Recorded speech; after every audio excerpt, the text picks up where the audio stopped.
My story is a little bit about war. It's about disillusionment, it's about death, and it's about rediscovering idealism in all of that wreckage. And perhaps also there's a lesson about how to deal with our screwed up, fragmenting and dangerous world of the 21st century. I don't believe in straightforward narratives. I don't believe in a life or history written as decision A led to consequence B, led to consequence C, these neat narratives that we're presented with and that perhaps we encourage in each other. I believe in randomness, and one of the reasons I believe that is because me becoming a diplomat was random. I'm colorblind. I was born unable to see most colors. This is why I wear grey and black most of the time. And I have to take my wife with me to choose clothes. And I'd always wanted to be a fighter pilot when I was a boy. I loved watching planes barrel over our holiday home in the countryside. It was my boyhood dream to be a fighter pilot. And I did the test in the Royal Air Force to become a pilot. And sure enough, I failed. I couldn't see all the blinking different lights. I can't distinguish color. So I had to choose another career. And this was, in fact, relatively easy for me because I had an abiding passion all the way through my childhood, which was international relations. As a child, I read the newspaper thoroughly. I was fascinated by the Cold War, by the INF negotiations over intermediate-range nuclear missiles, the proxy war between the Soviet Union and the US in Angola or Afghanistan. These things really interested me. And so I decided at quite an early age I wanted to be a diplomat. And one day, I announced this to my parents, and my father denies this story to this day. I said, Daddy, I want to be a diplomat. And he turned to me and he said, Carne, you have to be very clever to be a diplomat. And my ambition was sealed. 1989, I entered the British Foreign Service. That year, 5,000 people applied to become a diplomat, and 20 of us succeeded. And as those numbers suggest, I was inducted into an elite and fascinating and exhilarating world. Being a diplomat then and now is an incredible job, and I loved every minute of it. I enjoyed the status of it. I bought myself a nice suit and wore leather-soled shoes, and reveled in this amazing access I had to world events. I traveled to the Gaza Strip. I headed the Middle East Peace Process section in the British Foreign Ministry. I became speechwriter for the British Foreign Secretary. I met Yasser Arafat. I negotiated with Saddam's diplomats at the UN. Later, I traveled to Kabul and served in Afghanistan after the fall of the Taliban. And I would travel in a C-130 transport and go and visit warlords in mountain hideaways and negotiate with them about how we were going to eradicate al-Qaeda from Afghanistan, surrounded by my Special Forces escort, who themselves had to have an escort of a platoon of Royal Marines because it was so dangerous. And that was exciting. That was fun. It was really interesting. And it's a great cadre of people, incredibly close-knit community of people. And the pinnacle of my career, as it turned out, was when I was posted to New York. I'd already served in Germany, Norway, various other places. But I was posted to New York to serve on the UN Security Council for the British delegation. And my responsibility was the Middle East, which was my speciality. And there I dealt with things like the Middle East peace process, the Lockerbie issue. We can talk about that later if you wish. But above all, my responsibility was Iraq and its weapons of mass destruction and the sanctions we placed on Iraq to oblige it to disarm itself of these weapons. I was the chief British negotiator on this subject, and I was steeped in the issue. Anyway, my tour, it was kind of a very exciting time. I mean, it was very, very dramatic diplomacy. We went through several wars during my time in New York. I negotiated for my country the resolution in the Security Council of the 12th of September 2001, condemning the attacks of the day before, which were, of course, deeply present to us actually living in New York at the time. So it was kind of a best of times, worst of times kind of experience. I lived the high life. I had, although I worked very long hours, I lived in a penthouse in Union Square. I was a single British diplomat in New York City. You can imagine what that might have meant. I had a good time. But in 2002, when my tour came to an end, I decided I wasn't going to go back to the job that was waiting for me in London. I decided to take a sabbatical, in fact, at the New School, Bruce. In some inchoate, inarticulate way, I realized that there was something wrong with my work, with me. I was exhausted, and I was also disillusioned in a way I couldn't quite put my finger on. And I decided to take some time out from work. The Foreign Office was very generous. You could take these special unpaid leave, as they call them, and yet remain part of the diplomatic service, but not actually do any work. It was nice. And eventually I decided to take a secondment to join the UN in Kosovo, which was then under UN administration. And two things happened in Kosovo which kind of, again, shows the randomness of life, because these things turned out to be two of the pivots of my life and helped deliver me to the next stage. But they were random things. One was that in the summer of 2004, the British government somewhat reluctantly decided to have an official inquiry into the use of intelligence on WMD in the run-up to the Iraq War, a very limited subject. And I testified to that inquiry in secret. I had been steeped in the intelligence on Iraq and its WMD, and my testimony to the inquiry said three things: that the government exaggerated the intelligence, which was very clear in all the years I'd read it, and indeed our own internal assessment was very clear, that Iraq's WMD did not pose a threat to its neighbours, let alone to us. Secondly, the government had ignored all available alternatives to war, which in some ways was a more discreditable thing still. The third reason I won't go into. But anyway, I gave that testimony, and that presented me with a crisis. What was I going to do? This testimony was deeply critical of my colleagues, of my ministers, who had, in my view, perpetrated a war on a falsehood. And so I was in crisis. And this wasn't a pretty thing. I moaned about it. I hesitated. I went on and on and on to my long-suffering wife. And eventually I decided to resign from the British Foreign Service. I felt there's a scene in the Al Pacino movie, The Insider, which you may know, where he goes back to CBS after they've let him down over the tobacco guy. And he goes, I just can't do this anymore. Something's broken. And it was like that for me. I love that movie.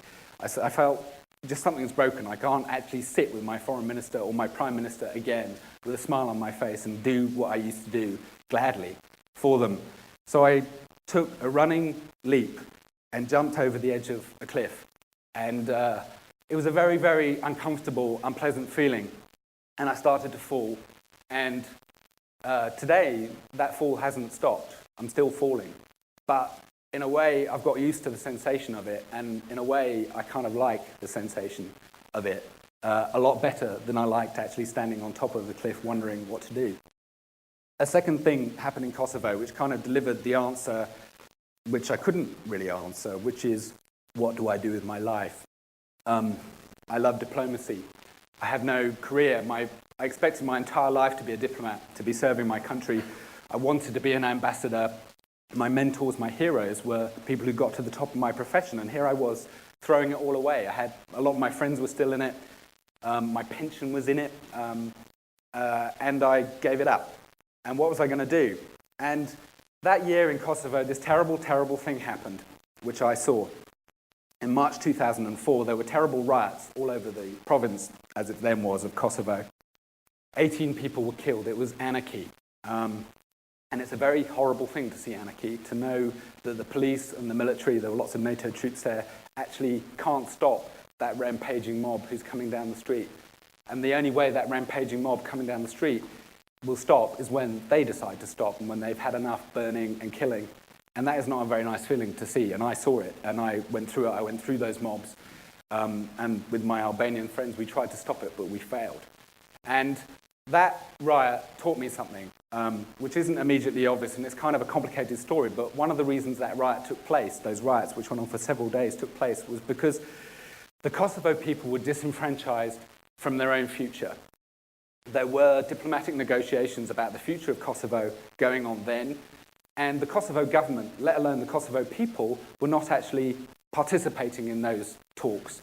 There was this whole fancy diplomatic system, this negotiation process about the future of Kosovo, and the Kosovars weren't part of it.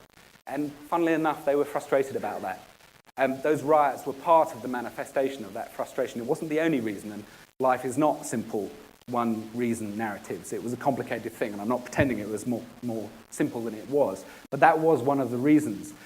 And that kind of gave me the inspiration, or rather, to be precise, again, my wife, the inspiration.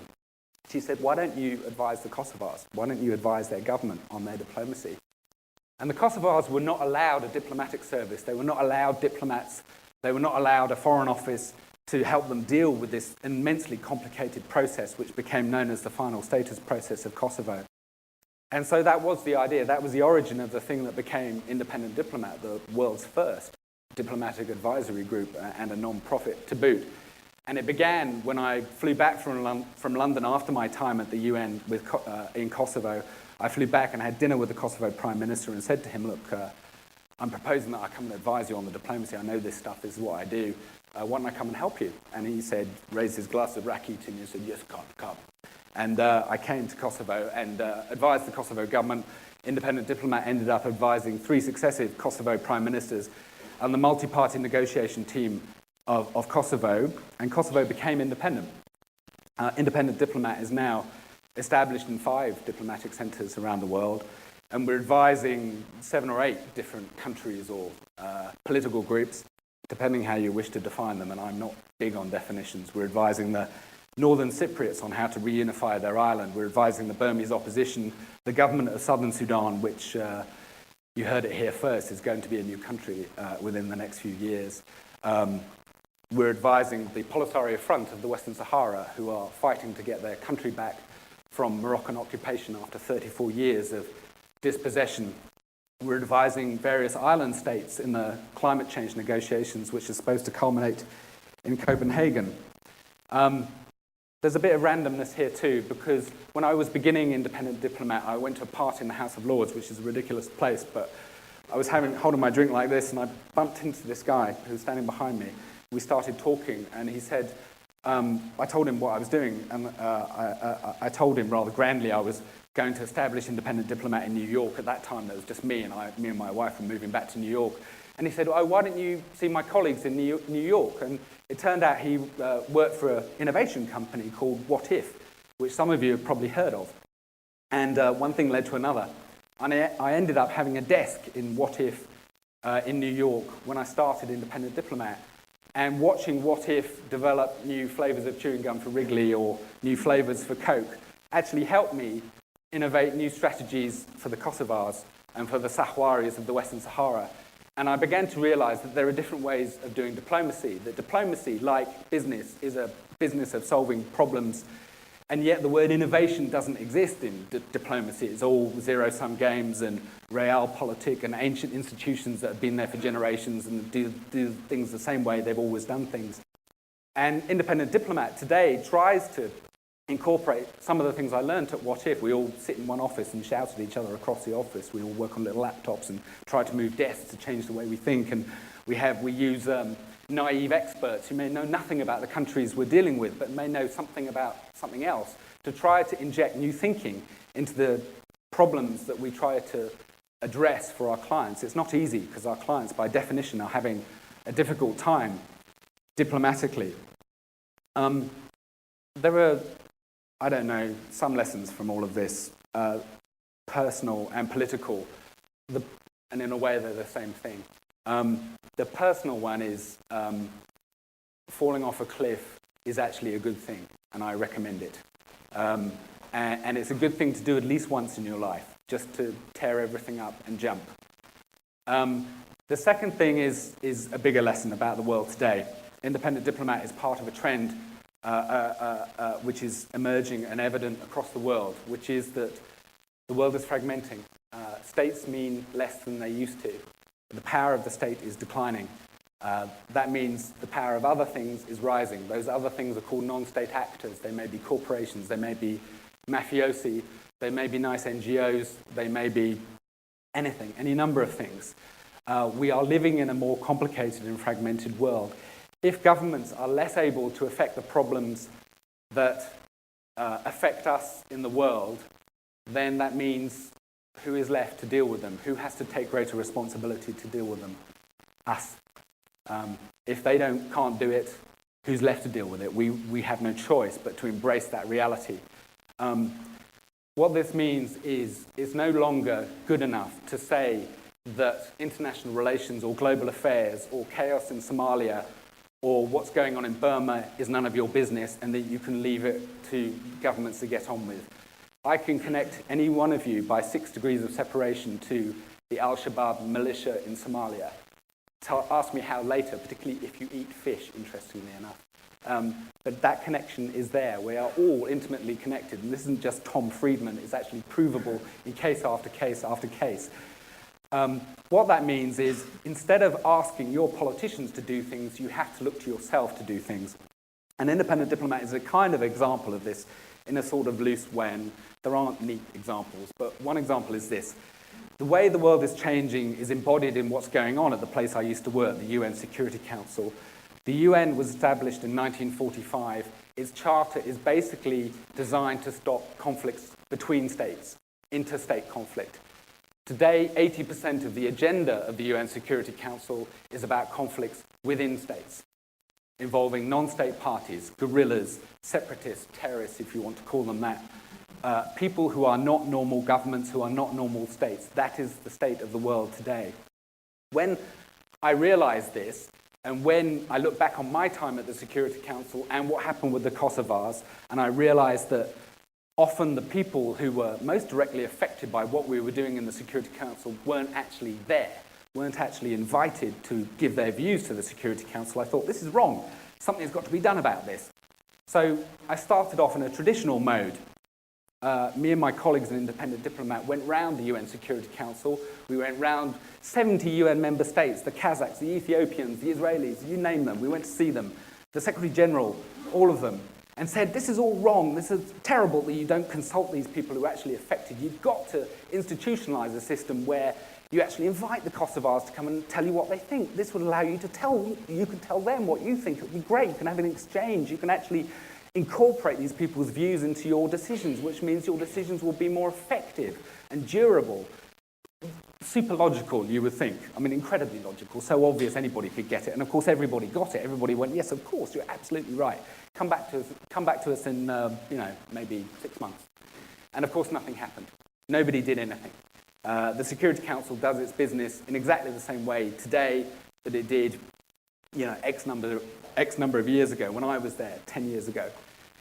So we looked at that observation of basically failure and thought, well, what can we do about it? And I thought, I'm buggered if I'm going to spend the rest of my life lobbying for these crummy governments to do what needs to be done. So what we're going to do is we're actually going to set up these meetings ourselves. So now Independent Diplomat is in the process of setting up meetings between the UN Security Council and the parties to the disputes that are on the agenda of the Security Council. So we will be bringing Darfuri rebel groups, the Northern Cypriots and the Southern Cypriots, rebels from Aceh, an awful long laundry list of chaotic conflicts around the world, and we will be trying to bring the parties to New York to sit down in a quiet room in a private setting with no press and actually explain what they want to the members of the UN Security Council, and for the members of the UN Security Council to explain to them what they want. So there's actually a conversation which has never before happened. And of course, describing all this, any of you who know politics will think this is incredibly difficult, and I entirely agree with you. The chances of failure are very high, but it certainly won't happen if we don't try to make it happen. And my politics has changed fundamentally from when I was a diplomat to what I am today, and I think that outputs is what matters, not process, not technology, frankly, so much either. Preach technology to all the twittering members of the Iranian demonstrations who are now in political prison in Tehran, where Ahmadinejad remains in power. Technology has not delivered political change in Iran. You've got to look at the outputs, and you've got to say to yourself, what can I do to produce that particular output? That is the politics of the 21st century. And in a way, an Independent Diplomat embodies that fragmentation, that change that is happening to all of us. That's my story.